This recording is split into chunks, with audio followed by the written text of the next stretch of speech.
Alright, man, we back. Good for the Sports TV boxing video. Make sure you hit that subscribe button, bell icon button. Won't miss another video. And yeah, Bob Arum did an exclusive interview with Real Boxing News, and said that they ain't stepping aside.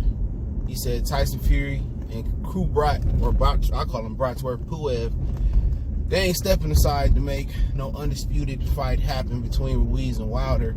You gotta know two things. Bob Arum ain't going out his way for no Negro fighter at all. And I explain that in that content in detail in a second. But, you know, Wilder asked, you know, he said Fury should step aside. Okay? Just to go back through the timeline for people that don't know. And I hate being redundant, but there's so many people that don't watch every video and just don't know. And what happened was the week between Joshua and Ruiz, Joshua Ruiz won. Anthony Joshua was using Wilder's name to promote his fight, saying, Wilder, come see me. Wilder, come see me. He was talking all that shit, but he didn't want to fight Wilder. And his own had offered Wilder a contract. One was what? 4 fights, $100 million, then 5 fights, $120 million deal. But they wouldn't tell Wilder what was Anthony Joshua was getting. And that was a big sticking point. So Wilder walked away from the table. And then Anthony Joshua was using the narrative Wilder ducked his own deal to fight him, and Wilder needed to come see him and all of that. And middle of the fight week, which was in the first week of June, the fight was actually June 1st. It was last week of July to build up, I believe. And Wilder had announced that he had like a 3-fight plan or some shit like that. It came out like his next few opponents, you know, they had offered Konauki a Joshua fight. They had offered who else they offered? They offered Konauki, and the word was that Konauki was promised a Wilder fight, but you know, Luis Ortiz was offered to fight. He turned it down for whatever reason it was. But and then Ruiz DM'd Eddie Hearn about the fight, and Eddie gave Ruiz the fight. And but long story short, Wilder, you know, tired of Joshua using his name, knowing he didn't want to fight, so he announced his next two. He announced that he had signed, you know, his next 2 fights were already signed and delivered, and Joshua wasn't going to be in the plan, which was Luis Ortiz. It's supposed to be November, sometime in Vegas, and then it was going to be Tyson Fury, which is now it's known to be February 22nd. So he signed. In my opinion, he signed prematurely. And a lot of times when you have some constructive criticism or you speaking facts that other people don't like about their favorite fighter, these fanboys, they get mad. Obviously, y'all know, if you see my channel before, I don't give a fuck. Because ain't nobody gonna do shit to me, and ain't nobody gonna outmaneuver me, ain't nobody gonna finesse me in this boxing shit or nothing, nigga. I know my shit. And if I'm wrong, guess what? I don't have a problem coming back saying I'm wrong. You know, I don't hide behind the pictures and no shit like that. I do a face video, I do it all. Okay? But, you know, so he prematurely signed those 2 fights, which in my opinion was stupid as fuck. Okay? He should at least waited to after Ruiz and AJ fought. But he was probably thinking like us, like Ruiz ain't had no chance, because that's why they picked him. They want an easy opponent, but he should have waited and seen. And long story short, you know, him and Fury already had an obligation. They both signed now, and now he want to ask, you know, Fury through the media, he should step aside. Now, it didn't look like Tyson Fury wanted to fight him. Okay, his wife said that, oh, we don't want him to fight him again or something. We thought he killed him in the first fight. But that's what happens when you jump ahead, you make plans like that. You trying to fight fire with fire, and that's not necessarily your strength. You know what I'm saying? I'm not saying this situation, but you can't do shit out of spite to, you know, to outspite somebody else. That makes sense. And that's what happened. He played himself. Nobody wanted to admit it. Deontay Wilder played himself when he should have just sat back there and played and just waited to see how it go. And if AJ would have came on top, it'd have been basically like, all right, I'm gonna go ahead and do what I do. But Bob Arum, you know, he ain't doing shit for no Negro fighters.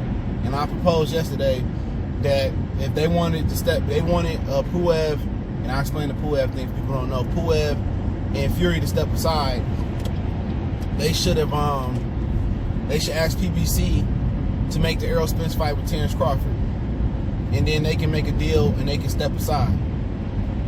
You know, that's what he should have asked for. But like I said, he not doing nothing for no Negro fighter. He ain't doing shit for Deontay to be undisputed. The powers that be don't want Wilder to be undisputed. If you ever notice in boxing, in the media, the big media, the old media, whatever they call them, they ain't really never pushing no black fighters. Every time a fighter come out that's white, they pushing them. Lomachenko, Fury, they pushing this false lineal championship that he lost when he failed for a drug test. Okay? They always finding a way to push the white fight. They ain't pushing no niggas, man. Real talk. They ain't pushing no Cubans, no Dominicans. They gonna push white fighters and they gonna push them Hispanic fighters. That's just what it boiled down to. So Bob Arum, Wilder could have saved his breath on that one. Because Bob Arum ain't doing shit for him and he ain't doing shit for Crawford. Because a real motherfucker promoter would have been like, yeah, okay, we can hash out a deal. You know what I'm saying? To call Al up like, here, man, we'll make it happen for Wilder to be undisputed. We can make that happen, Cap. But what you got to do for me is we got to make this Errol Spence Terrence Crawford fight happen. We can make that fight happen. I'll make sure, you know, powers that be have Pulev step aside and Fury step aside and let your boy be undisputed as long as he shoot the fade with Fury. That's exactly what if a person that really wanted the best for Terrence Crawford would have done. Had it been Lomachenko, he'd have did that shit. But Pulev is the mandatory, and basically they paid $20,000 for an exception. Andrew Ruiz side, his promotional TGB Promotions, for him to keep the IBF belt, but he has to fight Pulev by like May 30th or May 31st. So his fight is gonna be Pulev, and then he has a WBO mandatory lined up in sometime in 2020 if you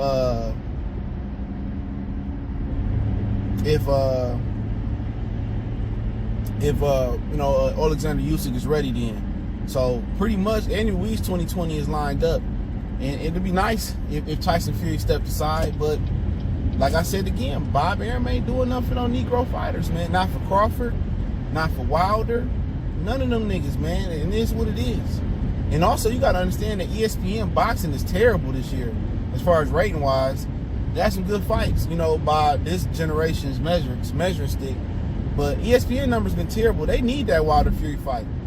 You know what I'm saying? And that's why they gave Fury all that money, because of Deontay Wilder. That's why they gave him all that money, because of Deontay.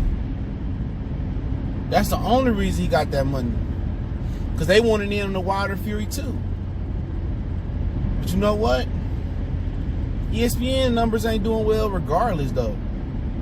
But they need Wilder. They need that fight for ratings. Lara and what's homeboy name? Lara and Ramon Alvarez did 1.5. How many ESPN cards did 1.5 this year? And if the reason Fury taking all these soft touches, because if Fury lose and that pay-per-view loses luster, Bob Arum ass is grass with Walt Disney. They gave all that money, Walt Disney ESPN, if you don't know, Walt Disney on ESPN and BT Sports. They gave all that money to Tyson Fury off the strength of the Wilder fight, him beating Wilder and going on to be undisputed. That's it. So if he is to lose, then what? And me personally, I think they should put the Ruiz fight and Pulev fight on the undercard of Wilder and Fury. That'll make the most sense. Just put them two and showcase them on the undercard, but they won't do it.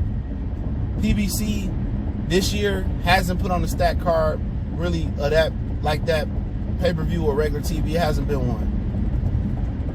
Like you seen that stack you seen last year with Broner versus Vargas, and Tank versus Clayar, and Charlo versus Hugo. You had Heather Hardy, Rasheed Warren, Fabian Madonna, all on one card.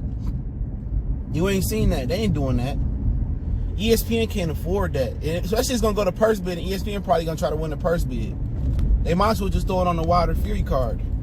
You know, 2-card, Ruiz and Pulev, and showcase it, then the winners can fight each other for undisputed. And then Usyk can just get the winner at the end of 2020. He out here fighting kickboxers and shit. You know?